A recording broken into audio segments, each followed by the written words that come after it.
ada iman di dalam hati, ada keyakinan di dalam hati, tapi nggak mau puasa, berarti kan imannya Konslet. gitu kira-kira gitu kan. Gitu loh. Jadi Baru imannya bukan orang yang konslet ya. bukan orangnya yang konslet, imannya yang konslet. Nah gitu kan. Ngaku iman, tapi nggak sholat, berarti kan imannya masih konslet, kira-kira gitu. Ini sih untuk memudahkan saja saya menyampaikan.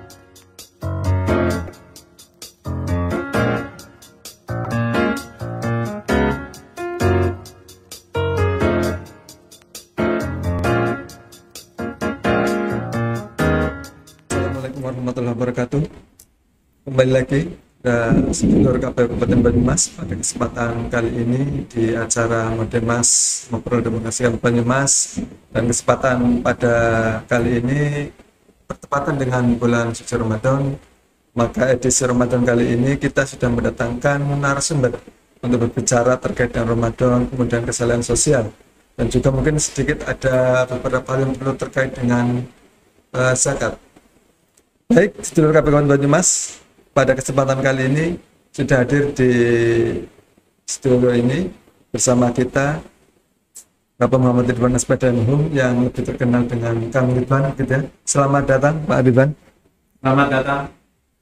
Terima kasih Kang Ridwan telah bersedia untuk bersama-sama dengan KPU Banyumas ngobrol terkait dengan ikatan-ikatan di Kabupaten Banyumas. Baik, sedulur Kabupaten Banyumas, sebelum dimulai saya akan perkenalkan dulu, beliau adalah Muhammad Ridwan Aspadanhum, lebih terkenal dengan Kang Ridwan ya, karena brandnya Kang Ridwan. Ini sekarang sebagai Wakil Ketua Basnas Kabupaten Banyumas, sudah sangat expert di bidangnya, karena dia adalah beliau pengurus Basnas, bahkan menjadi Wakil Ketua. Pada podcast Ramadan kali ini kita akan berbicara tentang Ramadan, kemudian juga ada kesalahan sosial. Tapi paling tidak nanti Kang Ridwan tolong juga diberikan masukan terkait dengan zakat, sehingga kami juga di Kabupaten Banyumas bukan hanya terkait dengan Ramadan dan kemudian kesalahan sosial, tapi juga mengerti tentang zakat. Sebetulnya umumnya gitu kan, ada zakat fitrah, zakat mal, zakat bersih, dan lain. Untuk pengetahuan kami saja begitu. Baik, sedulur Kabupaten Banyumas, tidak perlu panjang lebar dengan Kang Ridwan. Ini beliau dari Wakil Ketua Basnas Kabupaten Banyumas, berdomisili di Kebasan ya, Kalisalak, desanya Kalisalak, Kecamatan Kebasan, Kabupaten Banyumas. Baik, Kang Ridwan, kalau kita lihat sekarang kan masa Ramadan ini mungkin agak sedikit berbeda dengan beberapa tahun kemarin ya, karena kita sudah, pandemi sudah lewat, kita masa transisi untuk kemudian menjadi levelnya juga sudah level 1, artinya sudah tidak ada batasan-batasan terkait dengan interaksi sosial.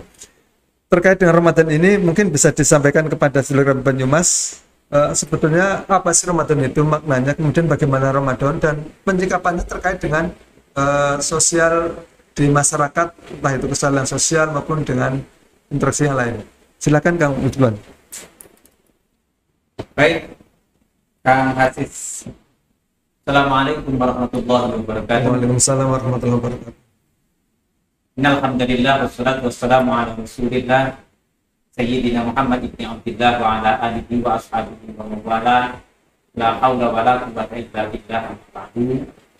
Yang tentunya kita sama-sama hormati seluruh komisioner KPU Kabupaten Banyumas, terutama Pak Ketua KPU Kabupaten Banyumas, serta seluruh komisioner yang ada, dan juga seluruh staf karyawan Banyumas. Pertama, kita bersyukur kepada Allah Subhanahu wa Ta'ala pada kesempatan kali ini kita dipertemukan oleh Allah, mudah-mudahan menjadi nilai silaturahim, nilai tolabul ini, dan tentunya saya juga bersyukur kepada Allah, alhamdulillah, berterima kasih kepada KPU Kabupaten Banyumas. Kesempatan kali ini saya bisa bersama-sama jalsa mengajak pengunjung untuk saling berdiskusi. Tentunya pada kesempatan kali ini kita akan membincang tentang Ramadan dan juga kesalahan sosial. Saya memanggilkan Hasis saja barangkali ya. Karena kita seumuran kayaknya loh Kang. Iya. Apalagi dengan postur tubuhnya juga sama. Oh iya, sama-sama minimalis gitu ya Kang Hasis. Terima kasih Kang Hasis, tadi sudah diberikan pengantar oleh Kang Hasis tentang Ramadan dan juga kesalehan sosial. Sebelum sampai ke situ, kita juga sebagai umat Nabi Muhammad tentunya menyampaikan Salawat salam semoga selalu tercurah kepada junjungan kita Nabi Agung Muhammad Sallallahu alaihi wasallam, dan kita berharap semoga kita menjadi umat beliau yang tentunya akan mendapatkan syafaat. Ya Rabbal Alamin. Para pemirsa yang dirahmati Allah Subhanahu wa taala, tadi Kang Hasis, salah satu komisioner KPU ini yang membersamai kita, sudah menyampaikan tentang apa sih itu Ramadan, lalu bagaimana Ramadan ini harus kita isi, dan bagaimana korelasi Ramadan ini terhadap solidaritas sosial ini. Nah, Ramadan ini, Kang Hasis, sebagaimana kita tahu dan umat Islam semua sudah tahu bahwa ini adalah bulan yang paling mulia di antara bulan-bulan yang ada dari 12 bulan ini. Karena apa? Di Ramadan ini salah satu yang paling masyhur itu adalah diperintahkannya ibadah Syam, ya, ibadah Ramadan kepada kita semua orang Islam yang mukallaf, yang sudah menerima kewajiban. Dan keistimewaan Ramadan ini tertuang dalam Al-Baqarah ayat 183, ya ayyuhalladzina amanu kutiba alaikumussyam kama kutiba alal ladzina min qablikum la'allakum tattaqun. Kita sebagai orang Islam ini mendapatkan suatu kewajiban, yaitu kewajiban puasa, yang kewajiban puasa ini sudah diperintahkan oleh Allah kepada umat yang sebelum kita juga. Nah, ini saya ingin menyampaikan, ini ada istilah Syam, ada saum, ini Kang Hasis ini, ya. Jadi ada perbedaannya. Ada perbedaannya, ya. Jadi sebelum sampai ke ibadah Ramadan dan solidaritas sosial ini, saya ingin menyampaikan ini yang menarik ini. Ada yang disebut dengan Syam, ada yang disebut dengan saum, ya. Tapi ya secara bahasa maknanya sama-sama puasa, sama-sama menahan, ya. Hanya saja kalau dalam Al-Quran, ini bisa dicek nanti oleh para pemirsa semuanya, kalau di Quran penekanan puasa yang seperti kita ini puasa Ramadan itu lebih kepada kalimat Syam. Kalau saum itu puasa, bagi puasa hanya menahan saja, gitu. Kalimat Syam dalam Al-Quran ini diulang sebanyak 9 kali. Diawali dari ya ayyuhalladzina amanu kutiba alaikumussyam, dan selanjutnya itu sampai 9 kali dalam Al-Quran. Ada dalam surat Al-Baqarah dan surat yang lain. Sedangkan kalimat saum itu hanya 1 kali, yaitu dalam surat Maryam ayat 26 yang berbunyi inni nadartu lirrahmani shauma falam ukallimal yauma insiya. Gitu. Jadi kalau Syam ini diulang oleh Allah sebanyak 9 kali, sedangkan kalau saum itu 1 kali. Nah ini, kalau ini sejarah yang saum ini. Jadi Maryam saat itu dituduh sudah melakukan zina, kemudian sampai hamil, maka ada perintah untuk Siti Maryam agar Siti Maryam diam, ya, agar Siti Maryam diam. Saat diam itu Maryam masih makan, ya, dia masih makan, minum dan lain sebagainya. Tidak dibatasi oleh waktu imsak sampai adzan maghrib berbuka. Sedangkan siamnya kita itu dibatasi dengan waktu imsak sampai dengan adzan maghrib itu kan. Itu yang membedakan. Tapi sesungguhnya secara bahasa antara Syam itu kan antara Syam dan saum itu sama-sama puasa gitu. Hanya nilainya saja, secara istilahnya saja. Nah, kemudian yang menarik lagi yang ingin saya sampaikan kepada para pemirsa semuanya, bahwa ibadah puasa ini Kang Hasis, sebagaimana kita ketahui perintahnya adalah kepada orang-orang yang beriman, ya, bukan yang Islam. Ini menarik. Ini ada rahasia. Kenapa yang diperintahkan itu adalah orang yang beriman? Ya ayyuhalladzina amanu, bukan ya ayyuhan nas atau ya ayyuhal muslimun muslimat, tidak. Tapi ya ayyuhalladzina amanu. Ini adalah sebuah perintah dari Allah. Perintahnya adalah sesuatu yang abstrak. Puasa ini kan pekerjaan yang abstrak, nggak kelihatan. Siapa yang bisa mengukur puasa seseorang?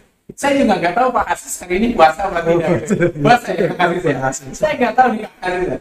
Begitu juga Pak Hasis. Nggak tahu kan kalau saya hari ini puasa atau tidak, kan nggak ada. Artinya perintah Allah ini abstrak, yaitu puasa. Perintahnya abstrak, yang diperintah juga abstrak, yaitu aman, orang yang beriman. Nah gitu. Jadi puasa ini memang ibadah yang istimewa karena abstrak.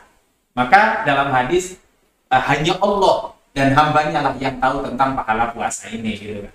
Nggak ada yang tahu. Siapa yang tahu kalau ada tetangga kita itu kemudian lagi butuh dia korupsi air wudhu ya minum, kan ada yang tahu, nyicipi gitu kan. Atau tadi sebelum berangkat ke kantor sarapan dulu terus sampai kantor pura-pura lemes, nggak ada yang tahu gitu kan. Puasa itu betul-betul ibadah rahasia, ibadah sir namanya, ibadah rahasia. Maka abstrak sekali, hanya Allah yang tahu dan hamba atau pelakunya yang tahu.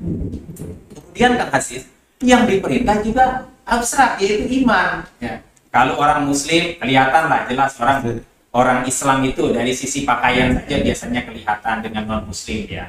Gitu. Atau Muslimat kelihatan dari sisi pakaian saja itu kita bisa membedakan kira-kira begitu antara Muslim dan non Muslim.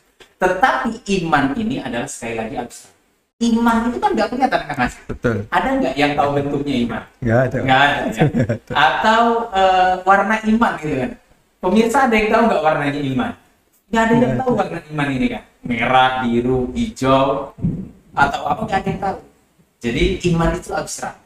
Hanya gejalanya iman atau indikator imannya kelihatan gitu.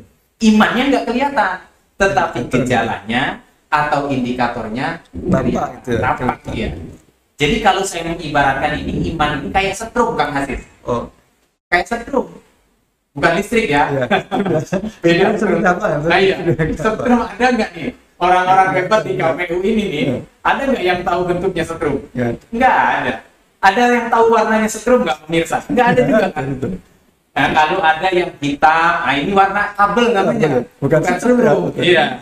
Setrum itu tidak berwarna, setrum juga tidak berbentuk, tetapi gejala atau indikator ada setrum atau tidak itu kelihatan, baru ada ya. Contoh Kang Aziz, mic ini nyala itu karena ada setrumnya gitu. Juga termasuk orang kesetrum gejala langsung bener Mas, iya bener kan, termasuk orang yang kesetrum itu ada gejalanya, kecil-kecil kira-kira begitu, betul kan ya. Lampu nyala karena ada setrum, ya, bukan karena ada listrik, tapi karena ada setrum. Mic nyala karena ada setrum, AC nyala karena ada setrum, gitu. Jadi kalau ada setrum, mic nyala pastinya. Kalau ada setrum, lampu nyala. Kalau ada setrum, AC nyala, gitu. Nah ini sama dengan iman kalau saya untuk memudahkan. Kalau ada iman, pasti taat sama Allah. Kalau ada iman pasti puasa dong. Itu gejalanya ya. Jadi orang ngaku iman nggak sholat, orang ngaku iman nggak puasa, repot ini. Nah, gitu. Ibaratnya ada setrum tapi lampu nggak nyala, berarti setrumnya konslet gitu. Ada setrum tapi kipas nggak nyala, berarti kan setrumnya konslet gitu kan. Ada iman di dalam hati, ada keyakinan di dalam hati, tapi nggak mau puasa, berarti kan imannya konslet gitu kira-kira gitu kan. Gitu loh. Jadi baru imannya bukan orang yang konslet ya. Bukan orangnya yang konslet, imannya konslet. Nah gitu kan. Ngaku iman, tapi nggak sholat, berarti kan imannya masih konslet kira-kira gitu. Ini sih untuk memudahkan saja, saya bukan menyamakan sih, tapi untuk memudahkan pemahaman apa sih itu iman. Nah saya gambarkan kayak setrum ini. Imannya nggak kelihatan, tapi gejalanya kelihatan. Setrumnya nggak kelihatan, tapi gejalanya kelihatan. Ini, maka puasa ini adalah perintah Allah yang abstrak, ibadah yang abstrak, dan diperintahkan juga kepada yang abstrak juga, yang beriman. Karena tidak bisa mengukur keimanan seseorang. Ada nggak bisa mengukur keimanan seseorang, misalkan dia saking imannya PC-nya tinggi sekali, kan nggak ada itu kan, atau saking imannya misalkan kemudian takbirnya panjang sekali gitu, nggak bisa gitu kan, nggak bisa. Jadi iman seseorang itu dilihat dari gejala-gejala sosial yang ada. Nah, sampailah kita kepada Kang Hasis tentang puasa dan solidaritas sosial tadi. Yang jelas, mudah-mudahan Ramadan kali ini Allah terima puasa kita. Amin. Bukan hanya sekedar mendapatkan lapar dan dahaga saja. Karena itu Kang Hasis tadi sudah bilang bahwa puasa ini kita sudah dilatih dengan yang luar biasa. Ada lapar, ada haus gitu kan, ada lemes dan lain sebagainya gitu. Jangan sampai puasa kita ini sudah bersusah payah, bercapek-capek, kita nggak dapat apa-apa. Gitu kan. Nah, minimal dari puasa yang sudah kita lakukan ini, kita dilatih oleh Allah untuk merasakan rasa lapar dan dahaga. Nah, disinilah kemudian muncul rasa empati. Oh, begini toh wong kencoten.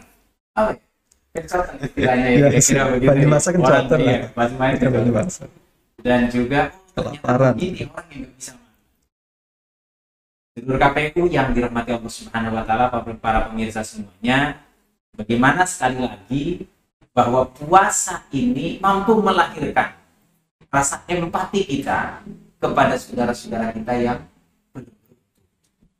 rasa empati ini diasah dari pelajaran puasa. Bagaimana kita akan tahu rasanya mereka lapar sementara kita kenyang? Bagaimana mereka saudara kita yang kurang beruntung di sana merasa kesulitan dan lain sebagainya sementara kita dalam posisi kecukupan dan lain sebagainya. Maka puasa ini di sisi lain orang mengatakan puasa ini adalah al-jami'ah. Bukan jami'ah. Al-jami'ah ini adalah sebuah universitas. Di mana kita masuk di Ramadan ini kita ditempa, kita dilatih untuk menjadi orang-orang yang memiliki empati, memiliki rasa yang sama dengan saudara-saudara kita yang kurang beruntung. Sehingga keluar dari Ramadan ini kita sudah menjadi orang-orang yang takwa. Kan tujuannya itu, takwa dalam sisi sosial. Gitu kan. Kalau takwa kepada Allah itu sudahlah urusannya makhluk, urusannya hamba dengan Allah gitu kan. Tetapi takwa dalam sisi sosial. Bagaimana setelah puasa ini, keluar dari Ramadan ini, kita punya rasa kepedulian sosial yang tinggi kepada saudara-saudara kita yang kurang begitu. Maka puasa ini sekali lagi latihan. Latihan, kita lapar, kita haus, kita dahaga, kita lemas. Berapa belas jam kita nggak makan? Berarti dari jam 4 sampai jam kira-kira jam berapa? Setengah 5 ya? Setengah jam. Iya, jam 4 katakanlah sampai jam 6 kurang 6. Iya. Berarti ada sekitar 12 dan kita ngelaparnya kayak gitu. Nah, bagaimana dengan saudara-saudara kita yang di sana yang masih kelaparan dan lain sebagainya? Kita nggak makan 12 jam aja lemas kira-kira gitu kan ya. Mau ketawa aja diri-diri gitu kan. Nah, mau diketawa aja diri-diri. Nah, maka sekali lagi bagaimana puasa ini melahirkan kepedulian sosial, rasa empati, rasa simpati kepada saudara-saudara kita yang kurang beruntung. Ada satu hadis yang saya ingat dulu guru-guru kita di pesantren pernah mengajarkan tentang bahwa Kanjeng Nabi itu adalah hamba Allah yang sempurna, yang senang sekali dengan sedekah. Senang banget Kanjeng Nabi dengan sedekah. Terlebih lagi di bulan Ramadan, pasti Kanjeng Nabi melipat gandakan sedekahnya di bulan Ramadan. Bahwa itu adalah mengajarkan kepada kita supaya kita ini menjadi makhluk sosial, belajar menjadi makhluk yang sosial, makhluk yang loman ke bahasa Indonesia apa kasih? Loman dermawan. Yang dermawan, terutama di bulan Ramadan. Apalagi seluruh KPU semua tahu bahwa setiap amal yang baik di bulan Ramadan ini yang diniati karena Allah Ta'ala itu pahalanya dilipat gandakan oleh Allah Subhanahu wa taala. Jadi satu hadis Rasulullah SAW itu gemar bersedekah. Apalagi ketika masuk Ramadan pasti sedekahnya dilipat gandakan oleh Allah Subhanahu wa taala. Maka sekali lagi dari sisi amalia, dari sisi apa yang kita lakukan dimulai dari kita imsak, kemudian puasa, kemudian dilanjutkan dengan qiyamul lail, itu semuanya mendidik kita agar kita punya rasa empati dan kepedulian sosial kepada masyarakat atau saudara-saudara kita yang kurang. Sahur, di situ kita tidak boleh berlebihan. Karena dari sisi kesehatan, saya pernah membaca satu buku ya tentang kesehatan sahur ini, kita nggak boleh terlalu banyak. Jadi sahur itu harus tetap sederhana, terus jangan terlalu banyak makan. Karena memang itu juga sudah larangan ya. Kudu wasrobu wala tubidu itu kan ya, nggak boleh kita berlebihan. Kemudian pagi sampai sorenya kita lapar, rentang 12 jam itu kita merasa lapar. Setelah lapar selesai kita buka, dan saat buka pun tidak boleh berlebihan ya. Tidak boleh berlebihan. Maka Rasulullah mengajarkan, Rasulullah itu kalau berbuka cukup dengan kurma ya, kurma. Kalau kita kan, kalau wong Banyumas ini nyong ya sedulur KPU ya, itu biasanya tong jel gitu kan Asis ya. Iya. Tong jel itu begitu buka semuanya Langsung masuk ya. gitu kan. Semuanya masuk. Jadi jam 4 ini sudah diancam semua nih, nanti buka mau pakai ini, begitu tong azan maghrib jel masuk semua itu kan. Ya pelan-pelan kita sebagai umat muslim ya mengikuti ajaran Rasulullah Shallallahu Alaihi Wasallam. Baik, terima kasih teman-teman. Itu terkait dengan puasa, kemudian kesalahan sosial, empati ada. Terus kemudian dengan bahwa ini juga kesalahan sosial, bahasa saya lebih ke kesalahan sosial, Kang Ridwan. Ada di situ ada namanya taraweh itu bersama. Kemudian ada juga di akhir nanti biasanya ada zakat fitrah. Iya betul. Ini termasuk kemudian di antara kedua ini bisakah menjadi kemudian indikator tadi terhadap kesalahan sosial? Iya. Makasih Kang Asis. Iya, sudah diingatkan. Jadi ada tarawih kita bersosial dengan masyarakat, gitu kan.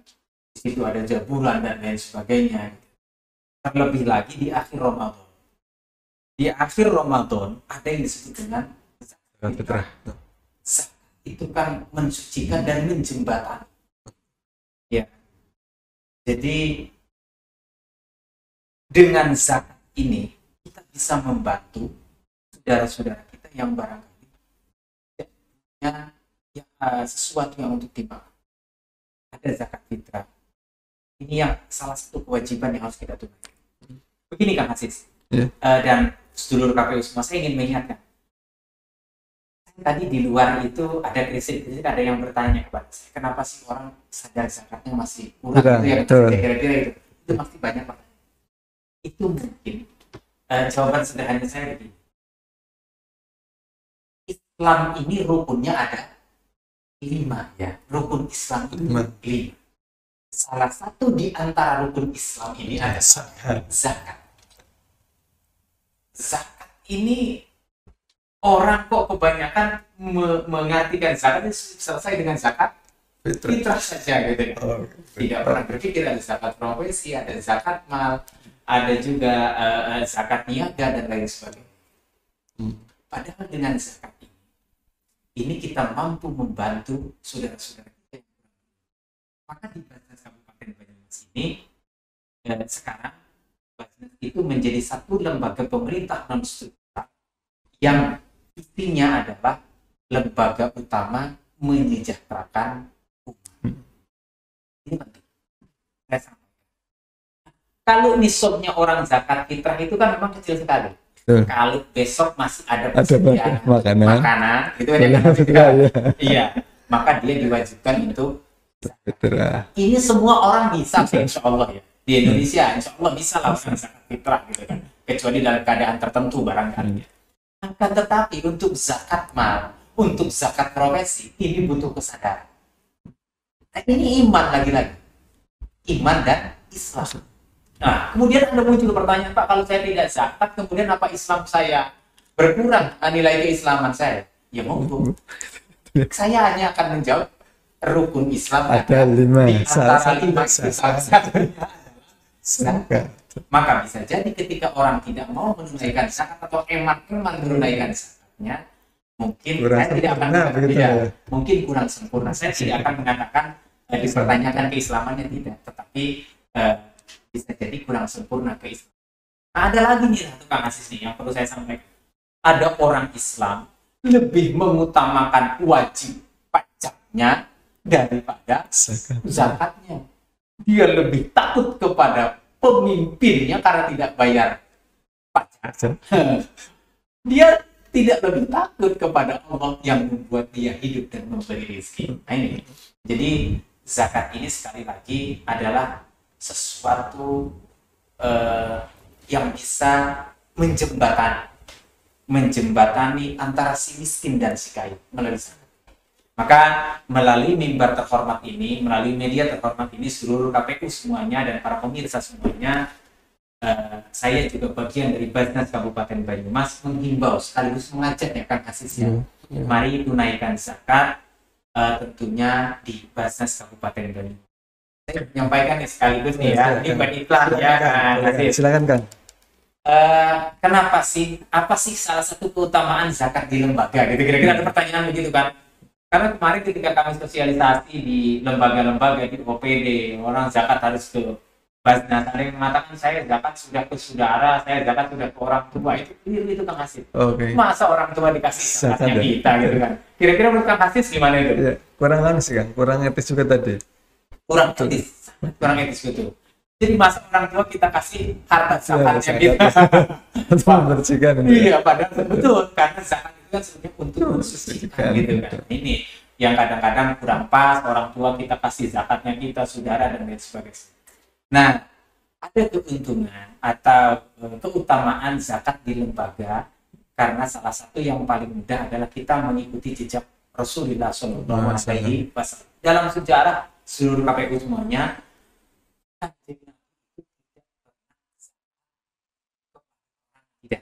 tapi saatnya ke lembaga, saat itu namanya Baitul Mal, ya kan Aziz, namanya Baitul Mal.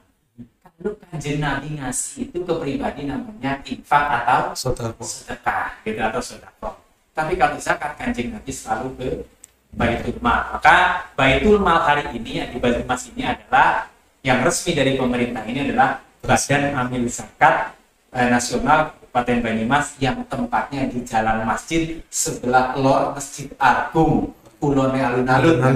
Maka teman-teman semuanya, terutama para komisioner KPU dan juga seluruh staf KPU, lagi-lagi kami terima kasih lah tentunya sudah dihadirkan di sini untuk diskusi tentang Ramadan, kepedulian sosial dan juga zakat. Kami sekaligus menghimbau dan mengajak, mari kita tunaikan zakat di Basnas Kabupaten. Itu barangkali Kang Hasis dari kami. Terima kasih. Terima kasih Kang Ridwan. Demikian sedulur Kabupaten Banyumas telah kita simak bersama itu dalam mulai dari kemudian Ramadan, Asyam, Saum, kemudian juga ada kesehatan sosial dan adalah zakat. Ternyata zakat itu juga merupakan salah satu indikator begitu ya terhadap kesalahan sosial dan hasil dari Ramadan kita. Bukan hanya zakat fitur, tapi ada zakat yang lain juga, ada malversasi dan lain-lain. Baik, itu sedulur Banyumas. Silakan nanti kemudian kalau saudara Banyumas ingin lebih jauh lagi tentang zakat atau kemudian entah sarafannya atau terkait dengan kelingkungan dan dalilnya, silakan menghubungi ke Basnas yang berada di Jalan Masjid sebelah utara Masjid Agung Kulone Alun-Alun gitu. Terus Mandan sedikit ya, ngalur sedikit. Oh iya, ngalur sedikit ya. Tambahan kan sedikit dari saya tambahan bahwa semua zakat dari para muzaki termasuk jenengan semua yang sudah berzakat di Kabupaten Banyumas ini oleh Basnas Kabupaten Banyumas itu disalurkan kepada yang berhak, yaitu yang disebut dengan 8 asnaf. Itu tidak akan keluar dari 8 asnaf. Karena apa? Karena Basnas Kabupaten Banyumas ini satu kebanggaan nih, satu-satunya Basnas Jawa Tengah kayaknya ini yang sudah dapat ISO 2015 yang untuk manajemennya. Jadi SOP manajemennya jelas, kita diaudit oleh aturan audit syariah, kita diaudit oleh kantor akuntan publik, kita juga diaudit oleh apa yang disebut dengan manajemen ISO itu tadi. Jadi insya Allah tidak usah ragu, zakat di Kabupaten Basnas Kabupaten Banyumas ini pasti tersalurkan dengan baik kepada yang berhak yang disebut dengan 8 asnaf itu tadi. Itu sebagai kata terakhir dari saya buat para pemirsa seluruh KPU dan para pemirsa semuanya. Closing statement dari saya, kita baik kepada orang belum tentu baik kepada kita, tetapi yakinlah Allah Ta'ala tidak tidur. Sepanjang kebaikan kita niati untuk berbuat baik, akan ada ganjaran dari Allah Subhanahu wa Ta'ala. Tetap berbuat baik, tetap berniat baik, dan berperilaku baik. Demikian dari saya. Jangan lupa tetap tuntaskan puasa Ramadannya sampai nanti ada keputusan dari pemerintah kapan hari rayanya, dan juga sebelum satu Idul Fitri jangan lupa tunaikan zakatnya, utamanya adalah zakat fitrah. Jangan lupa like, comment, and subscribe, kemudian share ini YouTube-nya KPU Kabupaten Banyumas. Terima kasih dari saya. Terima kasih. Saya tutup. Assalamualaikum warahmatullahi wabarakatuh. Demikian Kabupaten Banyumas yang telah kita siap bersama dengan Kang Ridwan untuk berbincang dengan KPU Banyumas di acara Ramadan Mas edisi Ramadan, dan saya tutup tadi dengan closing statement-nya quote-nya Kang Ridwan. Di tadi itu ada Okharunas Amfahum Minas ya. Baik, terima Banyumas dari saya, kurang lebihnya mohon maaf. Jangan lupa tetap simak obrolan-obrolan Banyumas, dan kemudian jangan lupa juga like, comment, dan subscribe media sosial KPU Banyumas, mulai dari ada Twitter, YouTube, Instagram, kemudian Facebook, ada juga TikTok dan lain-lain di KPU Kabupaten Banyumas. Dari saya kurang lebihnya mohon maaf. Subhanallah Assalamualaikum warahmatullahi wabarakatuh. Terima kasih Kang Ridwan. Terima kasih.